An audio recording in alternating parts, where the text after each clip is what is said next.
अगर आपको कुछ n डिस्क्रीट नंबर्स दिए हुए हैं और उनका एवरेज या अरिथमेटिक मीन निकालने को बोला है तो आप सीधा summation of n terms upon n करके निकाल देते हो।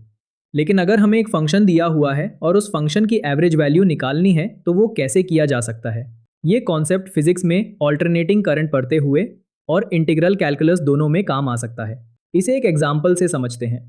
अगर हमें function fx equals to x cube दिया हुआ है और हमें उसकी एवरेज वैल्यू बतानी है 0 से 3 के बीच, तो एवरेज वैल्यू तो एक कांस्टेंट ही होगी, लेट्स से अल्फा। अब हम ग्राफ पर fx equals to alpha mark कर लेते हैं। अब 0 से 3 में जितना area under the curve given function का है उतना ही area under the curve average value के नीचे होना चाहिए। तो फंक्शन का एरिया अंडर द कर्व हम इंटीग्रेशन से निकाल सकते हैं।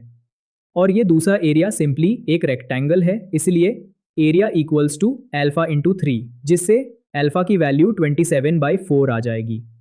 और average value of a function का जनरल एक्सप्रेशन भी हम बना सकते हैं जो कुछ ऐसा दिखेगा।